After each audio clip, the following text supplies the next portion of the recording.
Tutakuwa tunazamia mazungumzo kujaribu kutathmini hali ilivyo katika shule za umma na uendeshaji wa shule za umma kwa sasa, tukiwa tumeona taarifa kadha wa kadha kupitia vyombo vya habari ambapo wakuu wa shule kupitia miungano tofauti wakiwa wanalalamikia kucheleweshwa kwa fedha za ufadhili wa masomo, yani school capitation, ambazo mara nyingi hutumika katika uendeshaji wa shughuli muhimu shuleni katika shule za umma. Wakuu wa shule wamekuwa wakitoa kauli hizi, lakini tutakuwa tunaendelea kujadili haya kwa kina, kuangalia ni yapi ambayo yanaathirika na pia katika kutoa vile elimu kwa wanafunzi katika shule za umma. Wa pili ambao ni mhula mrefu zaidi katika vile mwaka wa elimu ama katika mihula hiyo mitatu ya masomo. Studioni nitakuwa namhusisha Hesbon Otieno ambaye yeye ni naibu katibu wa muungano wa KNUT, na pia nitakuwa namhusisha katika kupitia njia ya simu ya video au Zoom Fuad Ali ambaye ni mwenyekiti wa muungano wa KEPSHA ambao ni muungano unaojumuisha wakuu wa shule za msingi za umma, na pia nitakuwa namjumuisha Salome Eyangan ambaye yeye ni mweka hazina wa kitaifa wa muungano wa shule za wanafunzi wenye mahitaji maalum, yani special schools, na tutakuwa tunajaribu kuyazungumzia hayo. Karibu sana Hesbon. Nashukuru kwa kukaribishwa katika kituo chetu cha KTN. Naam, bila shaka. Ni muda kabla sijakuja kwa majadiliano na nimeona kuna mabadiliko mengi, lakini nashukuru. Mazuri lakini. Ni mazuri. Asante. Mabadiliko ni mazuri. Naam. Tukiangazia hali ilivyo kwa sasa, tumeona bilioni 22 ambazo serikali ama hazina ya kitaifa imetoa ambazo zinafaa kufikia shule, ikiwa tunaangalia takriban kiwango cha bilioni 1.3 kufikia shule za msingi, bilioni labda kama 8.9 kufikia shule zile ambazo ni za ile elimu ya msingi lakini ya sekondari msingi, na kuangalia pia milioni 118 kwenda kwenye shule za elimu maalum ama wanafunzi wenye mahitaji maalum, na milioni 11 katika shule zile za kutwa za upili. Haya yatakuwa yanaleta tofauti gani? Kwa sababu tumeona kwamba hizi lalama zimekuwepo sio mwaka huu peke yake, hata mwaka jana, na baadhi ya masuala ambayo wakuu wa shule wanataja ni kwamba kuna madeni ambayo yameachwa kutokana na miaka ambayo haikukamilishwa ya fedha hizi za ufadhili. Mwanzo ninataka kusema kuwa imekuja kama afueni kwa shule, wakati leo asubuhi kumekuwa na matangazo kutoka kwa Wizara ya Elimu kuwa wametoa fedha hizo za kugharamia masomo katika shule bilioni 22, kwa sababu tulipokuwa tunamaliza juma lililopita, ilipofika Ijumaa, shule nyingi zilikuwa na dukuduku na wasiwasi jinsi watakavyoendeleza elimu, hasa tukizingatia kuwa muhula huu tayari umeenda kwa majuma matatu. Na shule zimekuwa zikipatiwa hakikisho kuwa fedha zinakuja. Kama mimi hasa tulikuwa na PS wa education, Professor Bitok, na akahakikisha kwa uzito mno kuwa pesa zilikuwa ziwe katika kila shule ifikapo Ijumaa iliyopita. Na tulipoanza Jumatatu tuliona shule nyingi hazina pesa, basi tukakuwa tuna wasiwasi. Je, Wizara ya Elimu inasema ukweli ama ni maneno tu? Lakini sasa kutokana na mambo ambayo yamejiri katika shule na wasiwasi zilizopo, wakuu wa shule wengi walikuwa sasa wengi hawako wanahudhuria shule zao kwa sababu ya kuogopa kuonekana shuleni, kwa sababu wadai madeni ni wengi. Na labda wengine walilazimika kuita kamati zao za shule kama Parents Teachers Association na Board of Governors, Board of Management, ili waje wajadili jinsi watakavyookoa masomo katika shule. Na kama tungeingia katika hiyo hali, basi ingepata kuwa shule nyingi zingependekeza kuwa wazazi waingie katika mifuko yao ili waweze kusaidia shule. Kwa hivyo imekuja kama afueni, kama serikali imetoa bilioni 22 ili kuendeleza masomo muhula huu. Basi tuone kuwa zitafikia shule kwa wakati ili waweze kupunguza baadhi ya deni ambazo ziko.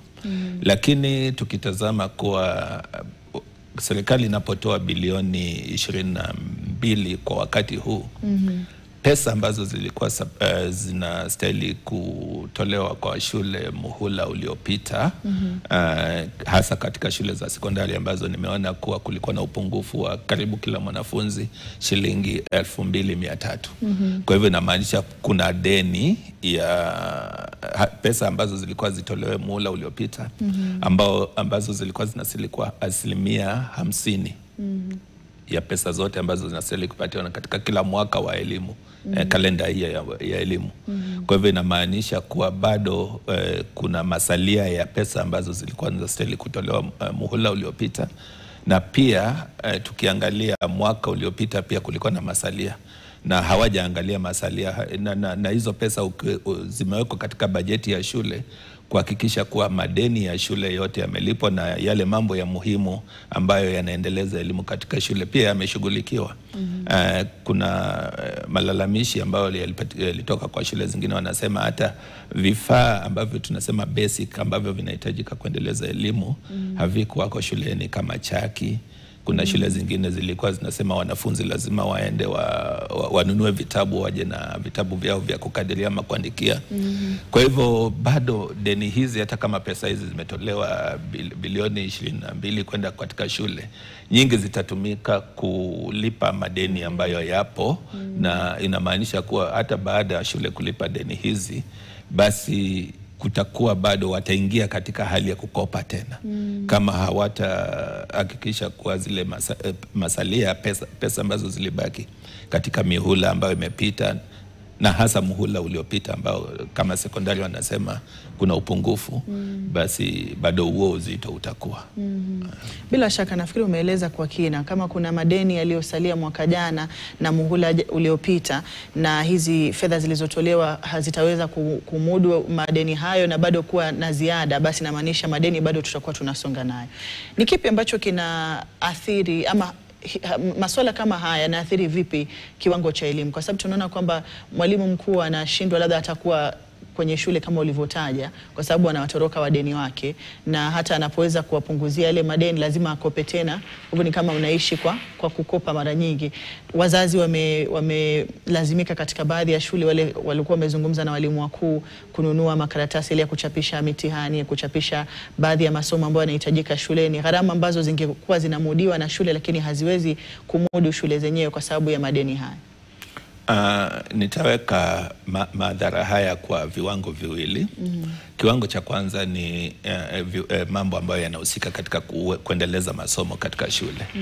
Wakati pesa zinakosekana katika shule na tunasema tunataka kupatiana ile quality education, basi utapata kuwa tunapokosa vifaa muhimu vya kuendeleza elimu, basi kunakuwa na kucompromise masomo katika shule, kwa sababu kama hakuna, tuseme kama mwalimu hawezi kupata chaki, lazima atumie pesa zake kutafuta chaki.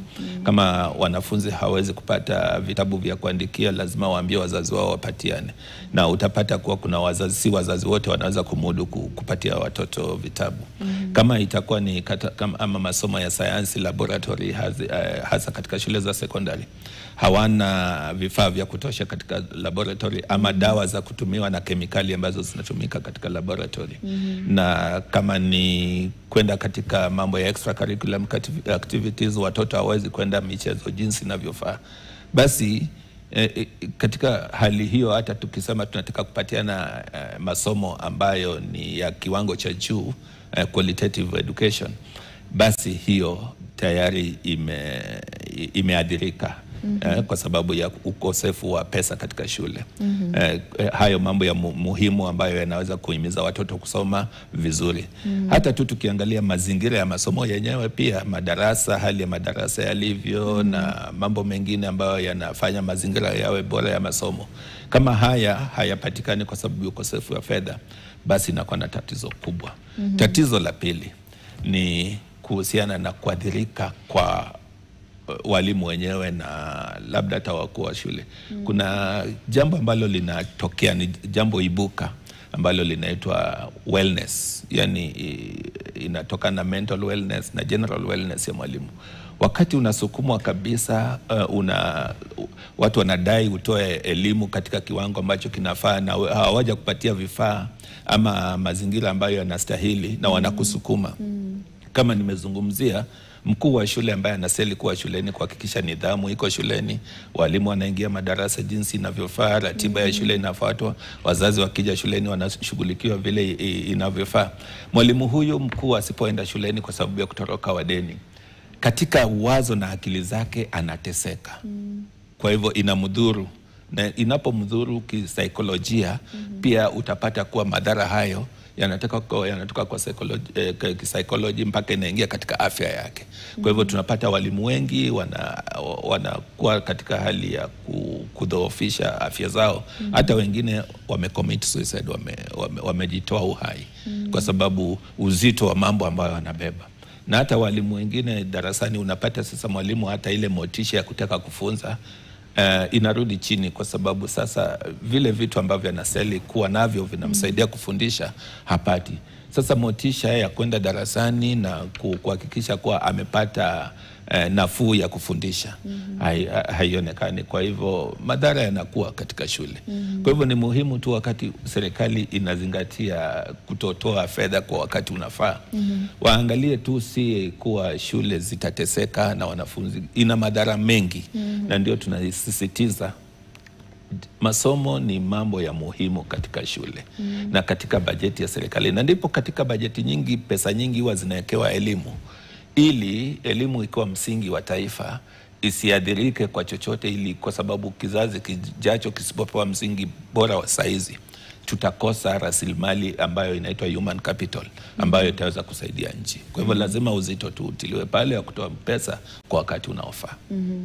Shule ambazo zinaathirika zaidi ni shule za kutwa za sekondari, na labda ni kwa sababu zina asilimia kubwa ya wanafunzi ambao zaidi wanategemea ile elimu ya bure ama ule ufadhili wa elimu ambao utakuwa unatoka kwa serikali moja kwa moja.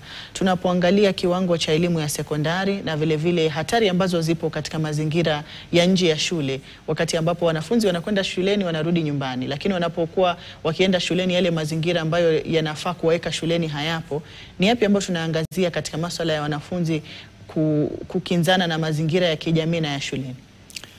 Shule za kutwa zinahadhirika zaidi kwa sababu katika karibu asilimia 100 wanategemea pesa ambazo zinatoka kwa serikali katika mpango ule ambao tunasema free day secondary education. Kwa hivyo inamaanisha kuwa wao hawastahili hata kuitisha pesa kutoka kwa wazazi. Na ni tofauti na shule za mabweni ambapo kuna pesa ambazo wazazi wanalipia kukuza mambo ya mabweni, chakula cha wanafunzi shuleni na mambo kama hayo, ambapo shule kama hizo zinaweza kukopa pesa kutoka kwa zile ambazo wazazi wametoa kuendeleza sekta ya elimu. Shule za kutwa zina changamoto kubwa kwa sababu hizi pesa zisipotoka, basi wanafunzi hawa hawawezi kupata elimu katika kiwango kinafaa. Na hasa ukiangalia wanafunzi pia ambao wanaenda shule za kutwa, wengi wanatoka katika jamii ambazo ni za viwango vya chini. Wale ambao wanaitwa low income earners, ambao hawezi kuwa na pesa za kutosha ya kukimu jamii zao na pia kusaidia shule kuendeleza elimu. Na ndio napata wanafunzi ambao wako katika shule za kutwa wasipopata pesa kwa wakati katika shule hizo, basi kunakuwa na changamoto kubwa zaidi. Na ndio unapata saa zingine kamati ya shule hizi zinasema wazazi warudi watoe mchango kidogo kuendeleza elimu, na wakati mwingine unapata wazazi kama hao wanapoambiwa watoe pesa, wanaona kama shule inawaitisha pesa ambazo hazistahili kuitishwa. Kwa hivyo pia inakuwa changamoto kwa shule hata kupata pesa kidogo kutoka kwa wazazi. Kwa hivyo inakuwa ni jambo gumu sana kwa shule za kutwa kuendeleza masomo. Na ndio unapata hata katika watu wanapofanya mitihani, utapata kuwa shule za kutwa viwango vyao viko chini ukilinganisha na shule ya mabweni. Naam, tukiangalia vile vile baadhi ya shughuli ambazo zinafanyika shuleni, umetaja kutokuwa kwa vifaa vya mahabara, na muhula wa pili ni muhula ambao ni mrefu zaidi, una shughuli nyingi. Bali na shughuli zile za masomo, kuna shughuli za michezo ambayo katika mtaala wa CBC pia ni shughuli muhimu katika kukamilisha mtaala huo. Shughuli hizi zinapokosa kutekelezwa ipasavyo, shughuli ambazo zinakuza vipaji, zinaleta utofauti katika masomo na pia kuwapatia nguvu mpya tu wanafunzi katika kukaa darasani na kunakili yale wanayofunzwa. Yapi ambayo tunaweza kuyasema yanakuwa ni tofauti katika kupokea ile masomo kwa wanafunzi? Unajua, mara nyingi, na niliona hata kama mhula uliopita, kulikuwa na shida nyingi sana za shule kutopata pesa kwa wakati, na walikuwa nahusika katika mambo ya drama festival na mambo ya michezo, na ilibidi wazazi wasukumwe sana ili waweze kusaidia wanafunzi wao kuenda katika tamasha hizi ambayo yako na serikali isipozingatia kuleta fedha za kutosha, basi kuna wasiwasi kuwa mipango ya michezo, mipango ya music festival na mipango mingine ya shule itaadhirika na haitaendelea, na hasa shule za kutwa zitakuwa katika hali ngumu sana.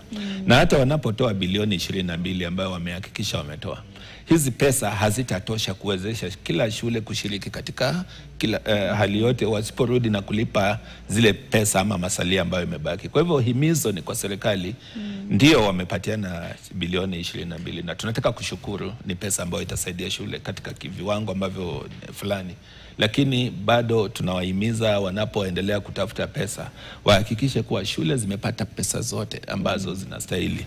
Tuna hata wanafunzi ambao wako katika zile tunaita special schools. Unajua, mwanafunzi ambaye yuko katika special school 100% anategemea shule, anategemea walimu, na hawa walimu wasipowezeshwa kifedha, basi hata kazi ambazo walimu wanafanya katika hizo special school, hata michezo ambayo inafanyika katika special school ni za gharama ya juu kulingana na hali ya hawa wanafunzi. Kwa hivyo ni lazima tu serikali iketi chini na iangalie ni kwa jinsi gani watahakikisha kwa fedha hizi zimefika kwa kiwango cha kutosha kwa shule hizi, na pili ni zinaletwa kwa wakati, kabla wakati wa michezo ama wakati wa hizi activities hazijafika. Bila shaka, na kama ulivyotaja kuhusiana na shule ambazo ni za wanafunzi wenye mahitaji maalum, tunaungana na Salome Eangan ambaye ni mweka hazina wa kitaifa wa SHAK ambayo vile vile ni muungano wa walimu wakuu wa shule za wanafunzi wenye mahitaji maalum, yani special schools. Karibu sana Salome. Na sijui una yapi ya kusema kuhusiana na yale ambayo tumemsikia Hesbon akizungumzia. Shule za wanafunzi wenye mahitaji maalum kama tunavyozitaja zina mahitaji maalum, na mahitaji maalum huenda yakawa na gharama tofauti na zile ambazo hazina mahitaji maalum. Labda kuna utofauti gani na hitaji liko wapi haswa ukilinganisha mahitaji ya shule hizi zenye mahitaji maalum na mahitaji labda ya shule za upili ambazo hazina mahitaji maalum? Asante sana. Watoto walio na mahitaji maalum ni tofauti kabisa kutokana na wale tunawaita normal ambao hawana mahitaji maalum. Na wale walio na mahitaji maalum tena kati yao ni tofauti. Kwa sababu mahitaji maalum ni tofauti. Kuna wale hawasikii, kuna wale hawaoni, kuna wale wameathirika kiakili, kuna wale wameathirika kiviungo na mengineo. According to sector policy, imewaweka hawa watoto walio na maalum into 11 sections. Na kila kundi liko na kile linalohitaji.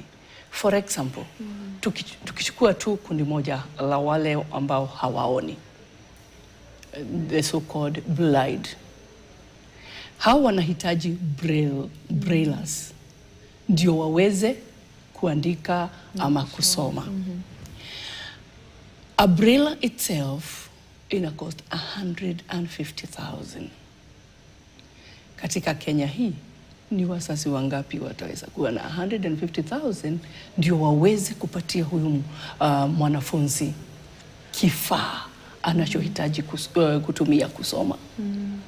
Tunaona ya kwamba kuna changamoto kadhaa zinazohusu kila tofauti ya mwanafunzi aliye na mahitaji maalum. Na nimesikia Hesbon akisema vizuri, serikali iangalie mahitaji. nataka kwanza kushukuru serikali. Kiasi hatuko mahali tulikuwa. Wame enhance hiyo capitation kidogo, hata kama iko na delay. There is enhancement, wameongeza kulingana na jopo kazi la Presidential Working Party iliyopita. Wame enhance kidogo, ingawaje there is still gap, kwa sababu assistive devices and technologies zile wanafunzi hao wanahitaji bado tunazitarajia. Yes. Ukituchorea taswira ya shule ambayo ina mahitaji maalum wakati fedha hizi zimecheleweshwa, tumezungumza baadhi ya masuala ambayo yanakosekana katika shule za sekondari na za msingi na Hesbon kabla ya kuwasili studioni, lakini tunapoangazia masuala ya elimu katika shule zenye mahitaji maalum, iwapo hakuna hizi fedha, hali inakuwa ikoje? Ni kipi ambacho kinakosekana? Ni kuwepo kwa vifaa vipi ambavyo kunafanya elimu hata labda na mazingira ya shule yanakuwa ni magumu kwa wanafunzi na hata walimu? Asante sana. Shule za watoto walio na mahitaji zina mahitaji far beyond zile za kawaida. Kwa sababu tukiangalia mtoto aliye na mahitaji maalum anahitaji support services, na ni lazima kuwe na wale wanafanya hiyo support services zionekane. Kukikosekana fedha shuleni, some of these services hasiendelei vilivyo, there is a laxity. Kwa mfano, katika zile pesa tunapata kutoka kwa serikali, kuna zile za kulipa wafanyikazi wanaohudumia hao watoto. Remember, kuna watoto ambao wanahitaji kuhudumiwa kikamilivu. For example, huyu mtoto mlemavu ambaye haoni anahitaji a guide. Huyu mtoto mlemavu ambaye ni physically anahitaji wheelchair, na anahitaji sometimes feeding, wale wa cerebral palsy. So they'll need, watahitaji support staff. Na pesa zikishelewa, support staff akose kulipwa. You imagine the situation. Pesa zikishelewa, hao wanafunzi walio na mahitaji maalum wakose chakula cha kushiba, hakulaliki. Kwa sababu mtoto aliye na mahitaji maalum lazima tumbo ishibe ndio aweze kufanya yale anahitaji kufanya. Kila kitu it's derived at the money that is sent. Na kwa hivyo tukiangazia sana, tunaagiza serikali ikifikiria hali ya kutuma pesa mashuleni, inaanza na institutes za wale walio na mahitaji maalum. Na tunashukuru for some time tulikuwa tunaona zinakuja mara moja. Delay hii ya tamu hii inaogopesha kidogo, kwa sababu we are in the third week. Na third week ni kumaanisha supplier wa kuleta chakula hajalipwa, ule mfanyikazi ambaye anahudumia huyu mwanafunzi hajalipwa. Ni kumaanisha aje? Ni kumaanisha huna chakula, wafanyikazi wako in good down, kwa sababu kutoka kwa kile unawapatia ndisho hata hao wanaweza kuendeleza familia zao. They earn from what they get from these institutions. So if there is a delay, hata kwao kuna finyika. So the delay causes everything. Yeah. Na bila shaka tutakuwa tunazidi kuangazia hayo na kuangalia ni wapi ambapo matatizo haya yalianza, na labda kuna sababu ambazo zinabainika za kutaja kwamba labda tulipoanza kufanya hivi ama kuchukua hatua fulani kama taifa, ndipo ambapo tulianza kuona tofauti hizi katika labda kucheleweshwa kwa fedha hizi mara kwa mara na kusababisha baadhi ya matatizo ambayo mmeyazungumzia. Kwa sasa mtazamaji, napata fursa ya kuingia madukani, nitakuwa narejea na mengi hivi punde, usiende mbali.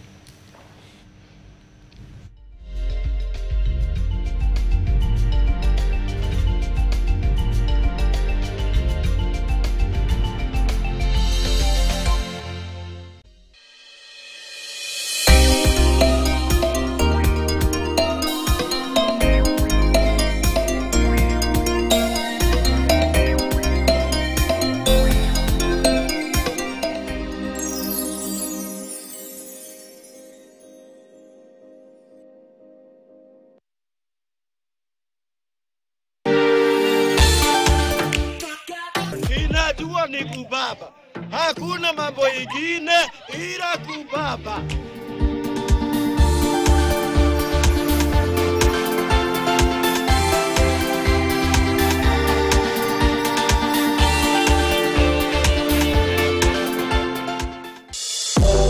Your health, your questions, our mission.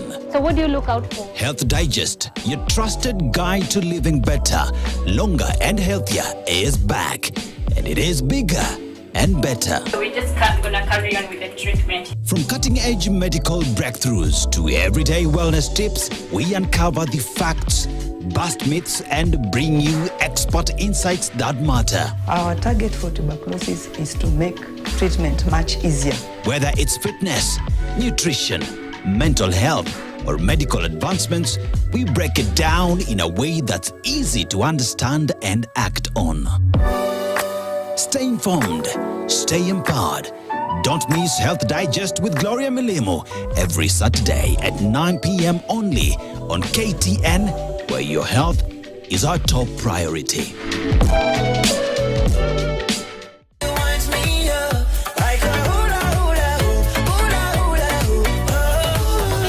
Join us every Saturday as we celebrate learning. A hyena eats more meat more than a lion. A hyena eats 14 kgs of meat. A lion eats 10. Talent. So I've also played in Chaplain for Women in Kenya. Educative. Hello. That's how you say hello. Entertaining. Here on your #1 Premier Kids show.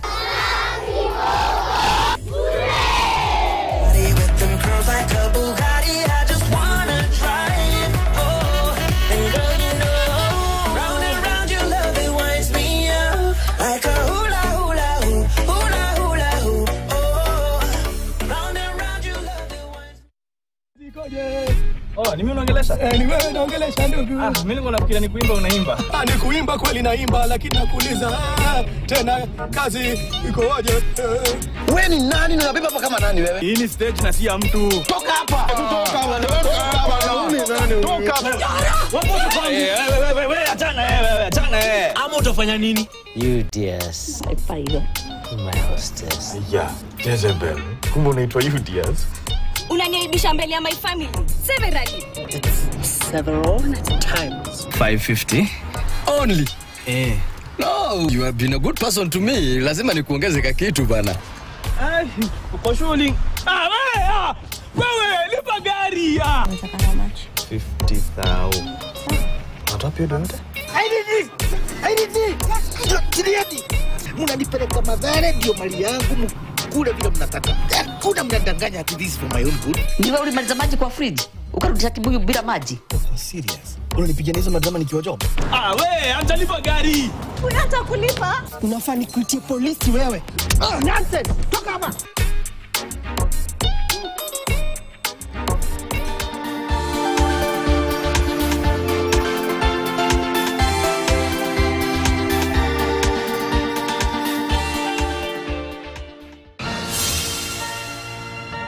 As the third of 4 brothers, I'm lucky enough to take life in stride and live it up.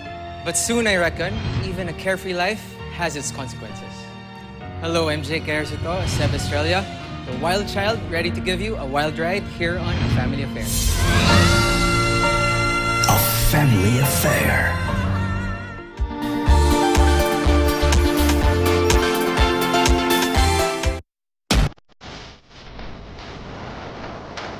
Another week, another shopping spree. Welcome to Shop.Dega. We explore every single thing that you need to wear on runway ready, from your hair down to your amazing thread. Home heaven. And of course, on Tech Treasure. We bring all these pieces, courtesy of standard courier, to the comfort of your home. See you on Saturday.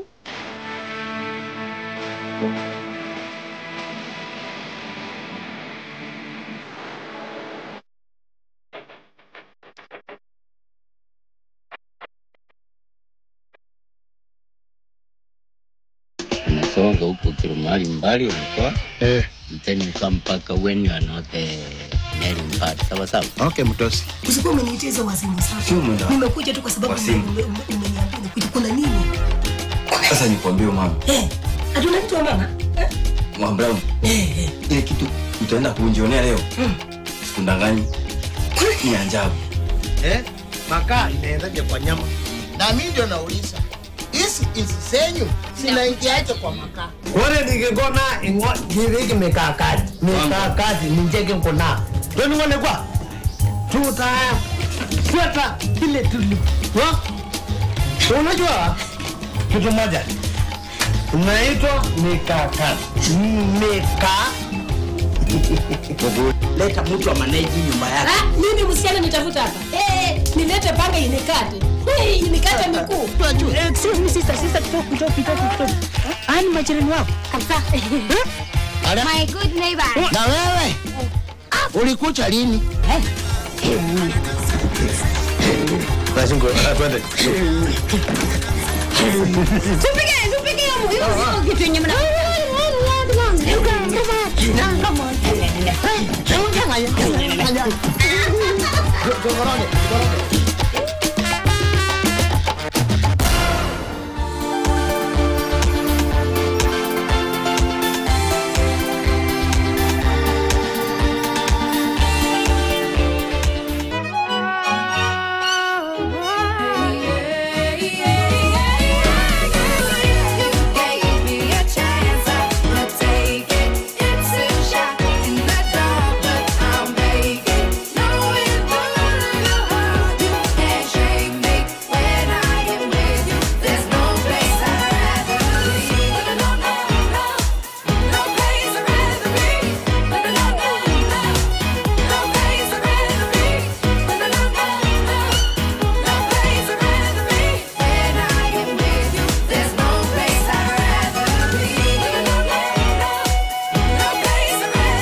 There's no place I'd rather be.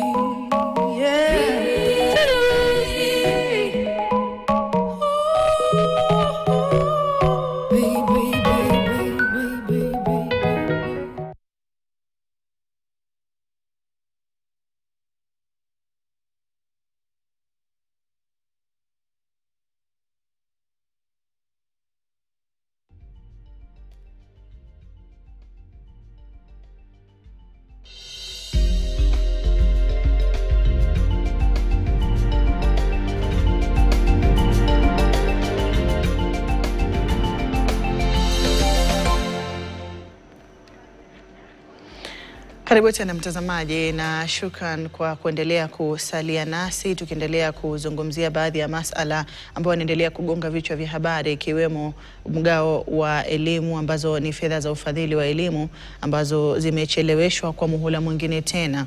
Japo bilioni 22 zimeweza kutolewa na hazina ya kitaifa, lakini je, ni yapi ambayo bado yatasalia kuwa changamoto kwa wakuu wa shule za umma ikiwemo za msingi na zile za sekondari na pia za elimu ya wanafunzi wenye mahitaji maalum tunapoendelea kuangazia hayo. Na usisha studioni wadau katika sekta hizo za elimu ambapo namhusisha Hesbon Otieno ambaye ni naibu katibu katika muungano wa NAT na pia namhusisha Salome Eyangan ambaye ni mweka hazina wa kitaifa wa muungano wa wakuu wa shule za wanafunzi wenye mahitaji maalum, na pia nitakuwa naungana na Fuad Ali kwa njia ya simu ya video ambaye ni mwenyekiti wa KEPSHA ambao ni muungano wa wakuu wa shule za msingi.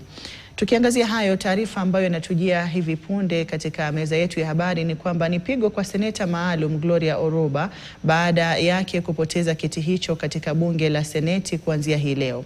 Hii ni baada ya spika wa bunge la seneti Amason Jeffa Kingi kuchapisha kwenye gazeti rasmi la serikali kwamba Oroba sio tena seneta maalum baada ya kufurushwa na chama cha UDA alichokuwa anawakilisha bungeni. Nafasi yake itachukuliwa na Konsolata wa Bwire.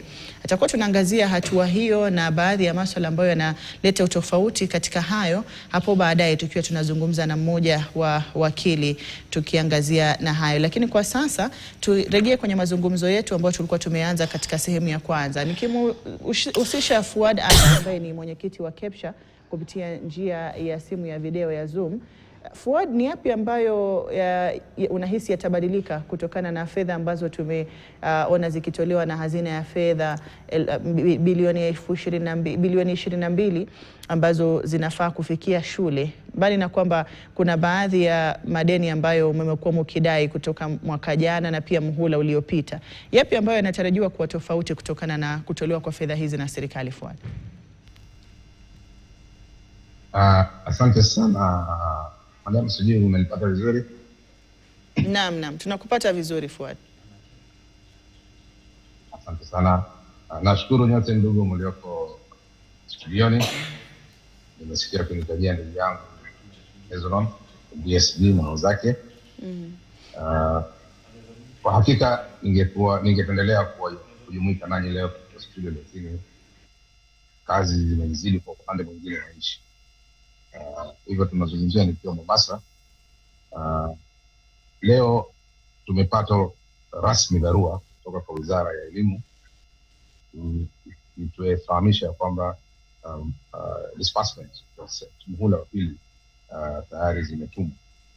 Kwa hivyo tuna imani kufikia siku ikikamilika ya leo, tuna imani reflections zitaonekana katika bank kufikia hapo kesho. Tungali tunasubiri, lakini kama tunavyojua tumesubiri kwa muda wa wiki 4 sasa tangu tufungue shule, na hiyo imetupa changamoto nyingi sana. Matatizo yamekuwa mengi sana katika hizi siku, lakini tunashukuru Mwenyezi Mungu, hakuna lililoharibika. Wanafunzi wanaendelea na masomo kama kawaida, na hata zile huduma ambazo tulikuwa tunazitarajia, hakuna huduma ilikatika kwa sababu ya goodwill yetu vizuri tulikuwa nayo pamoja na wahudumu wa hizo huduma. Wahudumu kama wafanyikazi ambao si walimu, kwa mfano wale askari ambao wamekuwa security, makarani na kadhalika, wahudumu wa kuangalia maeneo ya mazingira ya shule. Tumeenda nao vile vile hadi kufikia leo, na tuna imani sasa tunaweza kuwalipa mshahara yao kama inaweza.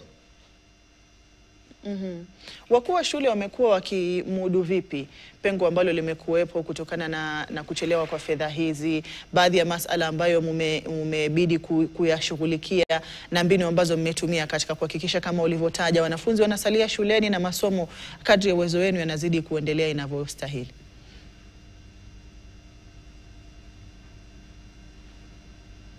Unajua, iwapo kuna ushirikiano mzuri baina ya wahudumu na nyinyi shuleni, basi ni aghalabu hata wao kukosa kukuelewa. Yule ambaye atakosa kukuelewa basi ni mtu ambaye hakumbuki sana na hapendi kuendelea na biashara. Kwa mfano, mtu ambaye analeta vitu vya vifaa vya maabara, nilipofungua shule, vifaa lazima kwa maabara vinunuliwe, dawa za choo lazima zinunuliwe, vitu kama hivyo, vifaa vya kufundishia, kalamu, chaki lazima vinunuliwe. Na ni sehemu ambao tunachukua kila wakati. Ni watu ambao tuna mkataba na wao, na sikuwa ni siri, wanajua hela bado hazijatumwa na serikali, sikuwa zimetumwa na sisi hatakulipa. Na hii shule ni ya serikali, hakuna mahali nitakimbia na hizo pesa. Hata leo mimi nikiondoka, atakayekuja ataona kuna nini. Kwa hiyo ule uhusiano mzuri uliowekwa baina walimu wakuu, na nawashukuru walimu wakuu kuweza kuweka uhusiano mzuri baina yao, baina ya suppliers.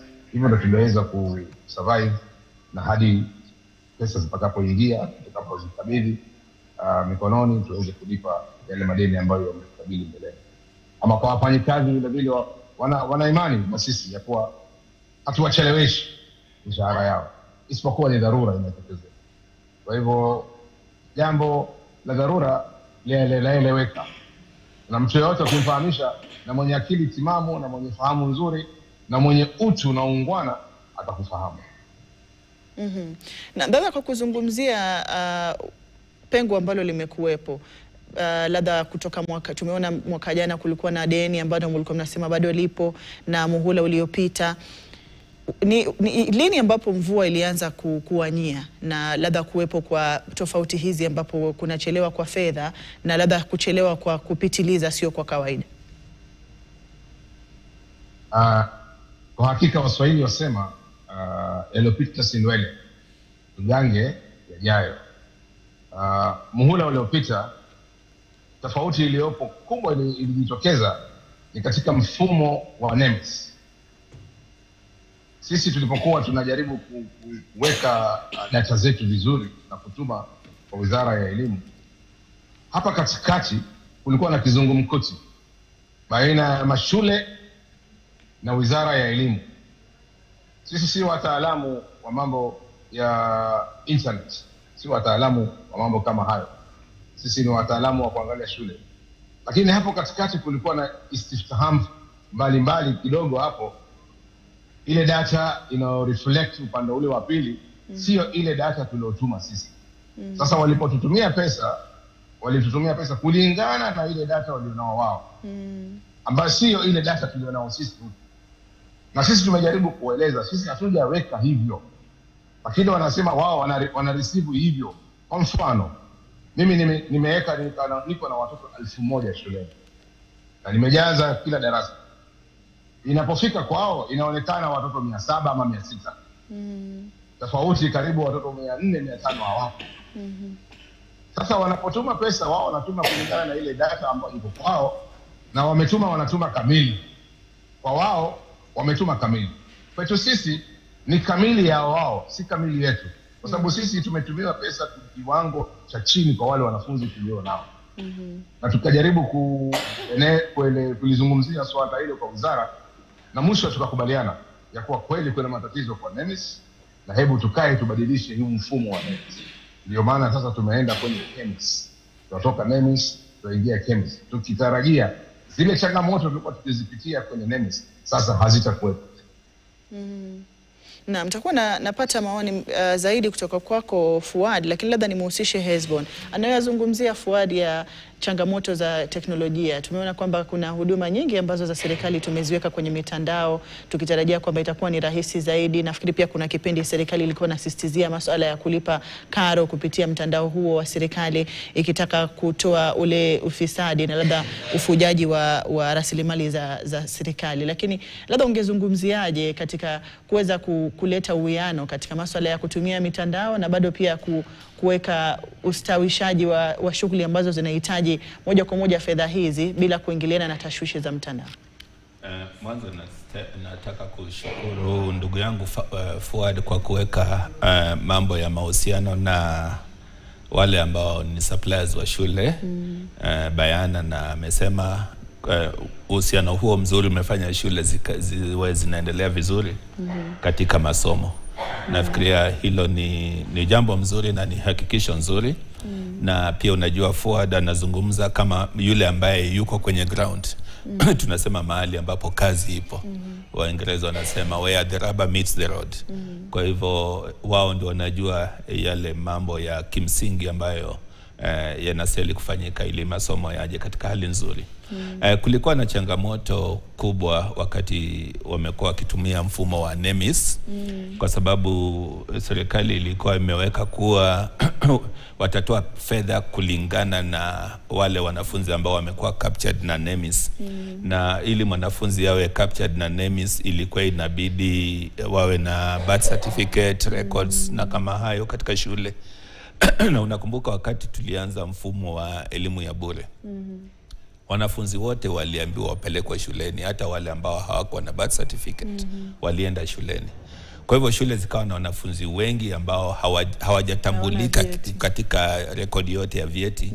Na ilhali NEMIS imekuja na ikasema wanamtambua mwanafunzi na cheti. Sasa unapata shule inapata fedha kidogo kulingana na wale wanafunzi wamesajiliwa. Mfano unaweza pata shule ina idadi ya wanafunzi kama 700 hivi, lakini wale ambao wameshikwa na NEMIS ni kama 300. Sasa unapata kuna wanafunzi 400 wako katika hiyo shule lakini pesa zao haziji. na inakuwa ni hali ngumu sana ya shule kuendeleza masomo. Kwa hivyo hiyo ni changamoto ambayo ilikuwa na NEMIS, na wakati walijaribu kurekebisha, hata capturing ilikuwa very slow. Wakati mwingine wakuu wa shule wanasema wanajaribu kuingiza data ya wanafunzi wengine kwa NEMIS na haifanyi kazi, haifaulu. Kwa hivyo wakati sasa kuna mabadiliko, walisema sasa tunatoka katika NEMIS tunaingia katika KEMIS.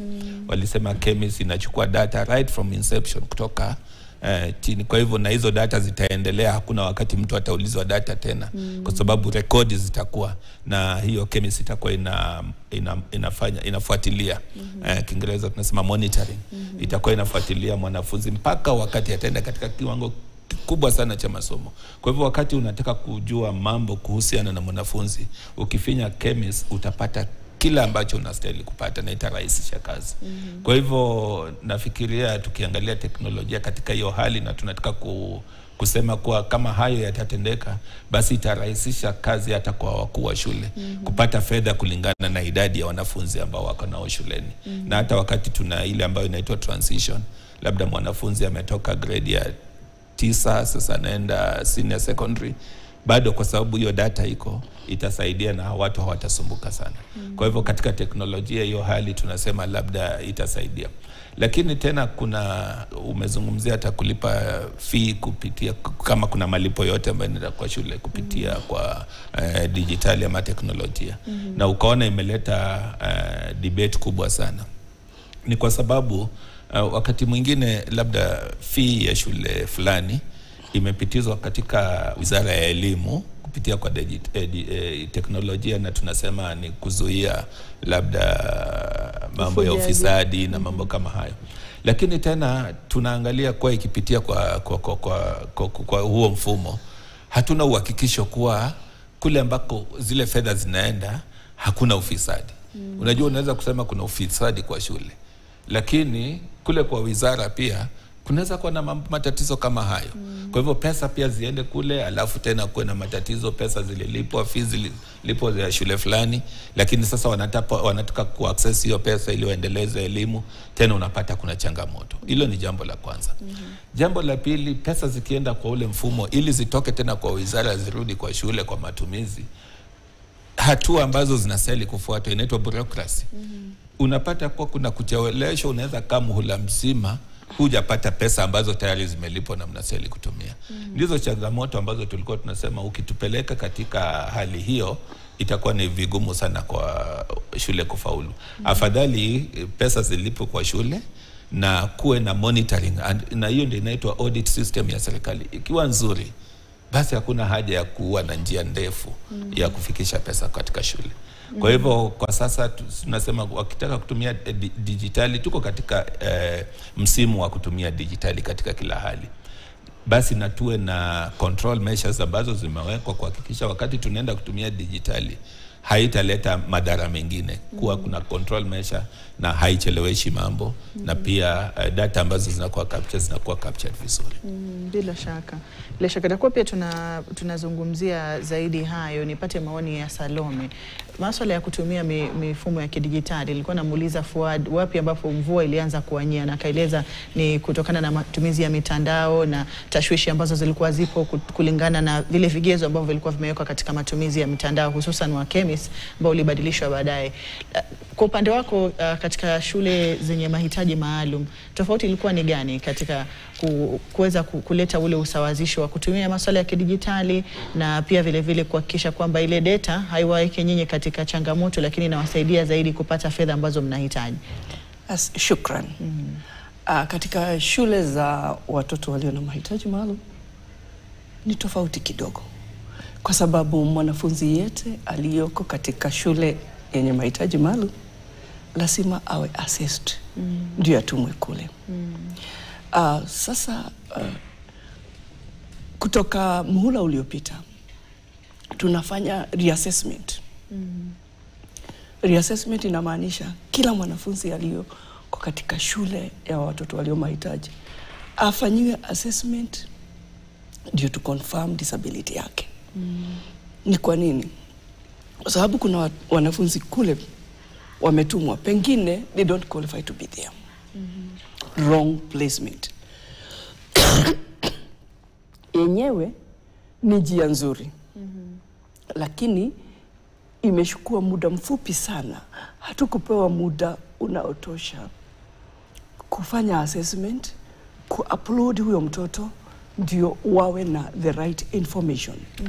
The duration was short, na kwa hivyo wale wanafunzi tumeweza ku-upload. Inaweza kuwa changamoto wawe wachache kuliko wale uko nao. Na capitation ama fedha za serikali sitakuja kulingana na idadi ya wale wanafunzi ume-upload. Hiyo ni changamoto la kwanza. Changamoto la pili, katika ku-upload kuna data ambayo haiendi. Tunapata ya kwamba kuna msunguko pale, you upload, kesho unakuta bado haijaenda. Na ina follow various steps. Steps kutoka assessment, ulete shuleni, upload mpaka photo. Ukisha upload, the sub-county director verify, ndio iende pale. Unaona, kabla uki-verify, sub-county director awe haja verify, huyo mtoto haonekani upande ule. Meaning, wewe utakuwa uki-upload, wale ambao hawaja verify na sub-county hawaonekani upande ule. Wale wanaonekana pale ndio utapewa fedha zao. The system is okay. Naishukuru serikali. But ingepeana muda kiasi. Ndio haya masuala yote yaweze kuwa well done. Tungeendelea kidogo na wale wanafunzi mtu alikuwa ame-upload from NEMIS kabla ya tuende kupatiana pesa tukitumia KEMIS. Jambo la pili ambalo nimesikia ndugu yangu Esbon akiongelea ni hali ya school fees. Kweli hakuna school fees kama shule za watoto walio na mahitaji maalum. What we have is boarding fee. Boarding fee kwa sababu mtoto lazima akule, atahitaji this and this and this. Kuna kitu kidogo tunaita boarding fee, inamquantify kukana yeye pale. If this boarding fee is channeled through ICT, itakuwa vigumu sana. Katika shule zetu, kuna mzazi atakuja na kuku. Aseme, this is my boarding fee. How will you quantify that one in the e-citizen? Kuna ule ako na maharagwe, atakuja na gunia ya maharagwe. How will you quantify it? Iwe ati hiyo imeingia kwa e-citizen. Mambo mengine ni mazuri, lakini tuwe na the right ways. Ndio tuwe tukisema, huyu mzazi amekuja pengine na mayai, kreti 3. And you know, you as the teacher utaquantify, useme amelipa fees kidogo because eggs zinatoka this much. Lakini hiyo sasa ukiquantify utaenda tena kwa e-citizen. Kuna mambo ambayo ni rahisi na kuna mambo ambayo yako na tashwishi kidogo ambayo tungependa yawe straight. Si pesa zote zinakuja zikiwa cash. Na si pesa zote zinaweza ingia kwa via other means. Na it is allowed. Kwa sababu mzazi akija aseme, mimi sifanyi kazi, lakini na maharagwe ngunia nzima. Hutamwambia hajalipa school fees. Unahitaji maharagwe kupikia hao watoto. So you quantify that, unasema, amelipa this amount. Kulingana na hiyo. Bila shaka. Sijui kama bado tuna Fuad katika simu ya video ama tumempoteza, lakini labda tukiangazia kuwepo kwa tofauti ya elimu ya mfumo wa 844 ambao tupo karibu kumalizana nayo ndani ya miaka mitatu inayokuja na mtaala wa CBC. Bila shaka wengi wanahisi mtaala wa CBC una mahitaji mengi zaidi kushinda ule wa 844. Fedha hizi zitakuwa zinaweza kumudu tunapoendelea na mtaala huu ambapo baada ya miaka mitatu tutakuwa ndio tunautumia kuanzia msingi hadi sekondari ya ngazi ya juu. Kwa labda dakika moja unusu kwa sababu ya muda, ili tuwapatie wenzako studioni nafasi pia ya kuzungumzia hayo. Fuad.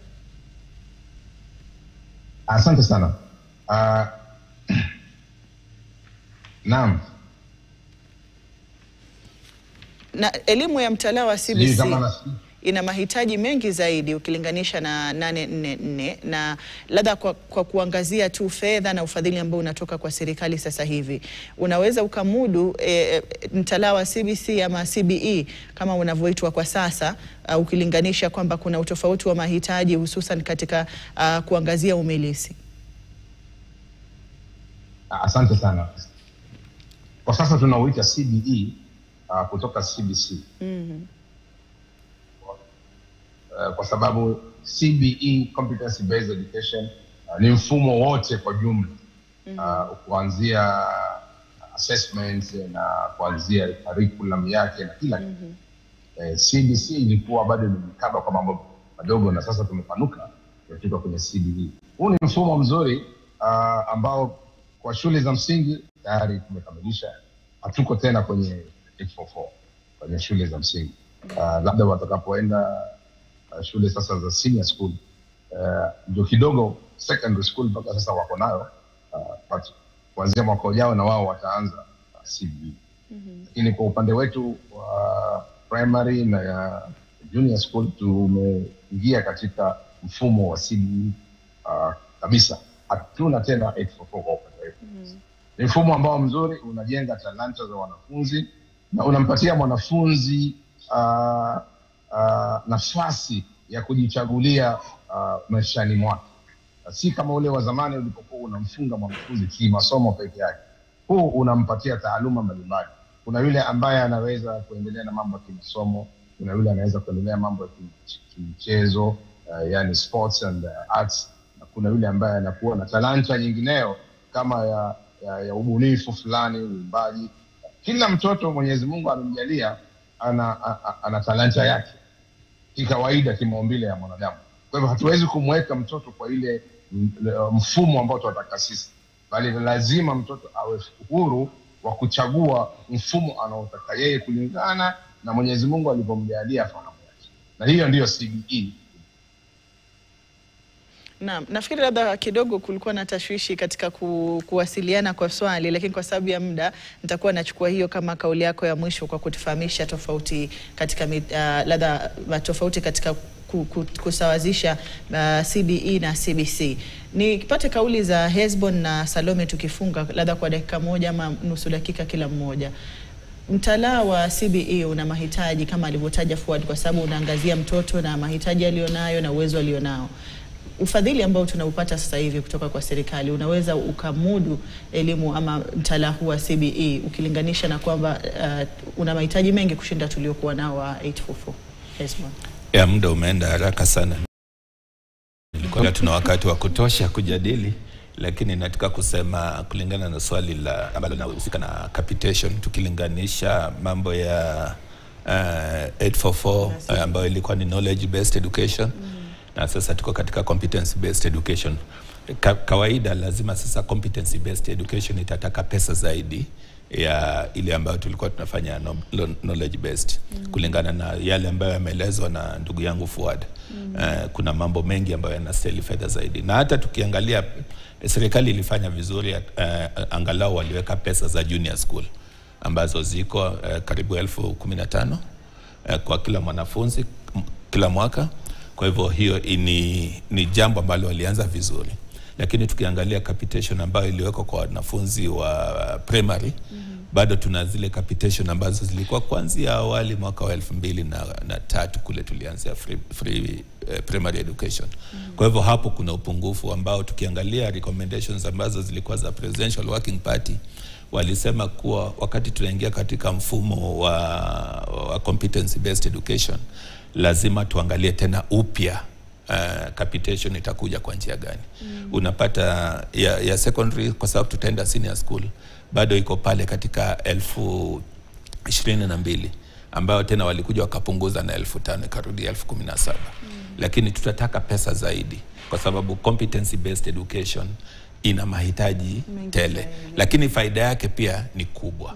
Kwa hivyo serikali haina budi, tunasema maji ukiyavulia nguo huna budi kuyaoga. Kwa hivyo serikali iwe tayari kuoga. Bila shaka. Salome, kwa kumalizia kwa nusu dakika kwa sababu ya muda, elimu ya mahitaji maalum iko tofauti kiwango gani? Kwa sababu tunajua kidogo pia mtakuwa mna mtaala ambao unafuata yale mahitaji maalum, mbali na kwamba kuna hiyo CBE. Asante sana. CBE imekuja at the right time kuokoa mwanafunzi aliye na mahitaji maalum. Mtaala uliokuweko ulikuwa unaangalia sana knowledge. Ambayo mara nyingi hao wanafunzi walio na mahitaji maalum hawakuwa wanashine sana. Lakini sasa hivi we are able to identify the talents na abilities. Huyu mwanafunzi anaweza fanya hivi, anaweza, we nurture, we develop talents na abilities. Kwa hivyo mtaala mwenyewe wa CBE umekuja kama mwokozi kwa wale ambao wana mahitaji maalum ambao hawakuwa wanaonekana kama wanaweza kufanya kitu. Kwa nini? Kwa sababu tunaweza kuwa train wafanye kazi za mikono kulingana na kila ability ya mwanafunzi. Na hivyo they become self-reliant. Agizo langu ni moja. Mengi tumesema kuhusu CBE and learners with special needs. If well facilitated, mtoto aliye na mahitaji maalum will do equally good kama yule ambaye hana mahitaji maalum, and even better. Tukiwa na fedha tufadhili, wawe na walimu wa kutosha, wawe na vifaa za kufunzwa, CBE will save the learner with special needs. Nashukuru sana. Bila shaka, asante. Hiyo ilikuwa ni kauli ya Salome Yangan ambaye ni mweka hazina wa kitaifa wa muungano wa wakuu wa walimu wa shule za wanafunzi wenye mahitaji maalum, yani special schools. Asante sana kwa kuja na kwa kujumuika nasi katika mazungumzo haya. Pia nimshukuru sana Fuad Ali ambaye ni mwenyekiti wa muungano wa KEPSHA, muungano ambao unajumuisha wakuu wa shule za msingi, na tulikuwa tumeungana naye kupitia simu ya video. Asante sana Fuad kwa kushiriki katika mazungumzo na kutusaidia kuelewa baadhi ya masuala haya. Pia nimshukuru sana Hesbon Otieno ambaye yeye ni naibu katibu wa muungano wa NATA. Asante sana Hesbon kwa kuja, kwa kushiriki na kwa kutusaidia kuelewa yanayozunguka sekta ya elimu na hususan ufadhili wa elimu ambao tumekuwa tukiuangazia katika sehemu hii ya mazungumzo hii leo. Kufikia hapo mtazamaji, na waruhusu wageni wangu kuendelea na shughuli zao nyinginezo na kuondoka studioni. Mimi nitakuwa na ingia madukani, nitakuwa na rejea na taarifa nyinginezo hivi punde, na kusihi usiende mbali.